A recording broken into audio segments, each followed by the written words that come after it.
Today I'm going to talk about what it's been like owning my 2021 Toyota Tundra Platinum and if you should consider buying one in 2021. I've had this 2021 Tundra Platinum for about 5 months and 4,000 miles.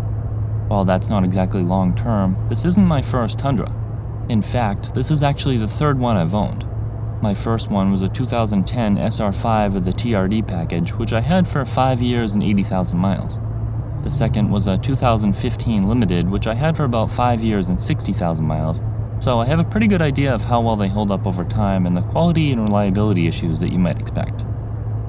There are a lot of reviews that show how trucks look right off the showroom floor, but what you really need to know is how it's going to be to own for 3, 5, or even 10 years after that point.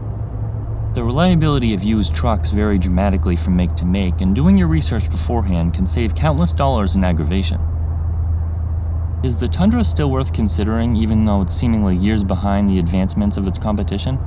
Watch to find out if it's something you should consider and to hear my honest opinion about whether I'd recommend purchasing it. If you enjoy automotive content and find this video helpful, make sure to subscribe to the channel and hit the like button. The Tundra is the oldest of the full-size pickup trucks, with this generation first premiering for the 2007 model year over 14 years ago. There were many cosmetic refreshments later made in 2014, at which point the truck was already losing some ground to its competition. The changes were mostly cosmetic, and underpinnings have remained largely unchanged with the same engine, transmission, suspension, and so on, even though the powertrain was groundbreaking at the time. With Ford, GM, and Ram having recently released all new trucks, and nice ones at that, the Tundra is most certainly due for a refresh, which we'll see for 2022. That's not to say it's not worth buying though. Actually, many buyers prefer an older design for various reasons. Toyota only makes the Tundra with a rock-solid 5.7-liter V8. It puts out a competitive, even today, 381 horsepower and 401 pound-feet of torque.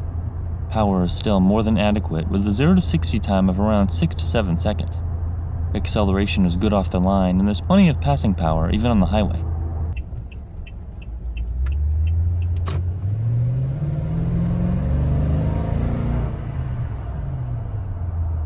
There's a nice noise that comes from the V8 and there's a muted rumble from the exhaust.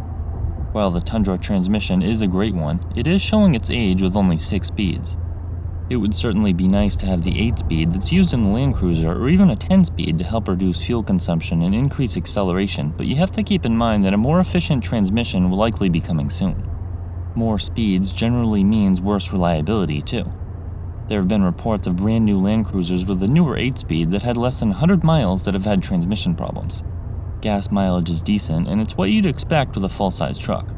Around town doing errands and short trips or even towing, average fuel economy will be about 10 to 12 miles per gallon. On the highway at 75 miles per hour, it will be around 18 miles per gallon. At slower speeds around 55 miles per hour, it could be as high as 22 or 23 miles per gallon, but the overall average is around 17. That's pretty fair for a full-size pickup truck of this age, especially considering it uses regular gas. The fuel tank on this Platinum trim is a convenient 36 gallons, so stops for gas are infrequent even on long road trips. This truck is frequently used to tow loads of 5,000 pounds and it's handled phenomenally. Even with a mix of driving, including mountainous highway and city, there's never a lack of power and the transmission always works efficiently and comfortably. Braking is very strong and smooth, even under significant loads, and there's a nice firm but responsive feel to the pedal.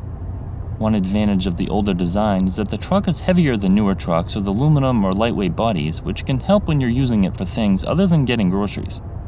This extra weight provides more stability and a more planted feel when towing, which is particularly important if you're towing loads near the maximum capacity. Less weight will mean less confidence during emergency maneuvers on the highway, sharp turns, and uneven pavement where the trailer weight can have a tendency to wobble the truck around. On the other hand, that weight makes the handling extra cumbersome around town with more significant body roll, front-to-back rise under acceleration, and nosedive while braking, which can get tiring. The ride is comfortable and the bed doesn't exhibit significant shuddering over bumps in the road and is overall a pleasant experience despite having leaf springs in the back. The Ram definitely has a more comfortable ride with the independent rear suspension, but the new Tundra is rumored to have a similar setup. The engine gets a little noisy under load, but the V8 has a nice sound paired with the stock exhaust system.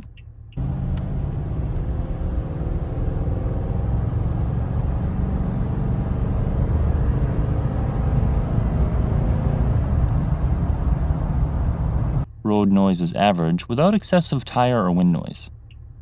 While it goes without saying that the interior is old, dating back to 2014, it's still extremely comfortable. Materials are high quality with a splash of cheap plastic where you're least likely to notice them, such as the lower door panels and part of the center console. The seats are super comfortable with plenty of adjustments and support. The high-grade perforated leather exclusive to the top trims is exceptionally smooth with heat and ventilation. Even on long road trips, the seats are comfortable and aren't fatiguing at all. The driving position is nice and high with excellent visibility over the hood and out the windows. It would be nice to see a heated steering wheel on the limited Platinum and 1794 models, but hopefully that will be available in the next generation. That's one option that would have been easy for Toyota to add. Even after tens of thousands of miles, the interiors in these trucks still feel brand new, holding up extremely well with little to no signs of deterioration. The seats exhibit no loss of support, excessive leather wear, or degrading materials. The only area that shows its age are the hard plastics that are easily scratched. Styling is still relevant in 2021 while showing some signs of age. Consider that while the Ram has been stylishly updated, the 2022 F-150 is remarkably similar to its predecessor, and the GM has an interior and center stack that should have been replaced years ago. The 8-inch touchscreen is on the small side. However, buyers will appreciate that everything isn't integrated into the screen and there are still buttons to perform basic functions. The upgraded JBL sound system leaves a lot to be desired with a tinny sound. This interior could absolutely use a refresh, but it remains functional and comfortable. Reliability has been nothing short of phenomenal, as to be expected. None of the three Tundras have had any problems whatsoever. They've never even needed new brake pads, despite being driven primarily around town. Everything on the Tundras feels and drives exactly the way it did when it rolled off the assembly line. The interior is solid with no creaks, rattles, and very few signs of wear. All switches and electronics work reliably. The suspension is tight with no clunks or rattles.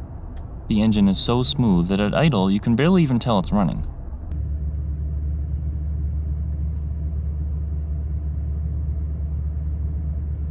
The transmission shifts extremely smoothly, never having shown signs of age on any of the three Tundras. While the powertrain is old, it performs flawlessly year after year and leaves no worries about reliability even when towing and using it how a truck is designed to be used. There are some features missing that should be standard in the top trims, such as LED lighting, heated rear seats, rear climate controls, remote start, automatic windshield wipers, a wireless charger, and a more comprehensive camera system.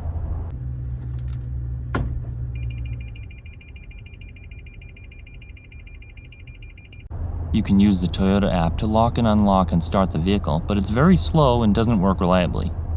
It's free for 1 year, and then you need to pay an exorbitant subscription fee, which seems absolutely ridiculous when you have Teslas being driven from their owners' phones. Power adjustable pedals would also increase comfort for shorter and taller drivers. The Tundra doesn't even come with a tailgate lock, it needs to be dealer installed at an additional charge. Having said that, Toyota offers items that other manufacturers charge extra for.